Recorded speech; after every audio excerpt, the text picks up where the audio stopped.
اگر آپ بیٹھے بٹھائے بلا وجہ ہاتھ پاؤں ہلاتے رہتے ہیں تو آپ ذہنی انتشار کا شکار ہیں۔ اگر ٹانگیں پیٹ کے ساتھ لگا کر سونا آپ کی عادت ہے تو آپ بچپن سے خوف اور عدم توجہ کا شکار ہیں۔ اگر آپ سیدھی لائن میں بآسانی نہیں چل سکتے تو آپ یقین کیجئے آپ قوت سماعت میں کسی خرابی کا شکار ہیں۔ اگر آپ کا بچہ زیادہ دیر تک سوتا رہتا ہے تو اعصابی کمزوری میں مبتلا ہو سکتا ہے۔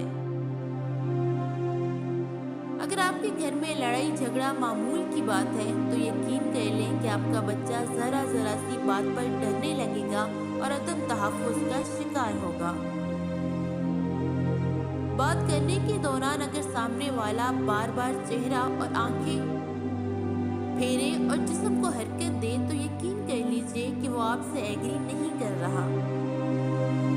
بچوں کا کاغذ پر آڑی ترچھی لکیریں کھینچنا ان کے ذخیرہ الفاظ کا اظہار ہوتا ہے۔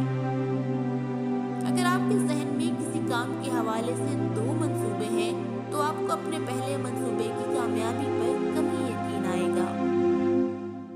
کسی بھی کام کی ابتدا اور اس کا اختتام اس کے درمیانی حصے کی نسبت زیادہ یاد رہتا ہے۔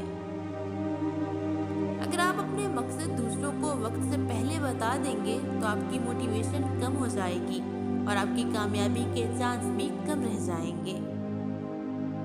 کسی بھی پریشان صورتحال کا اثر ہم پر زیادہ سے زیادہ 7 منٹ تک رہتا ہے، اس کے بعد کا اثر اس پر سوچنے کے باعث ہوتا ہے۔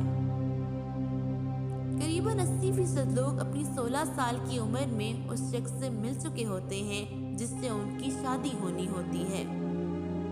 ہمارے سر کا بال اتنا مضبوط ہوتا ہے کہ اس سے ایک درمیانے سائز کا سیب باندھ کر اٹھایا جا سکتا ہے۔ ہمارے منہ میں پائے جانے والے بیکٹیریا کی تعداد اس دنیا میں بسنے والے لوگوں کی تعداد سے کئی گنا زیادہ ہے۔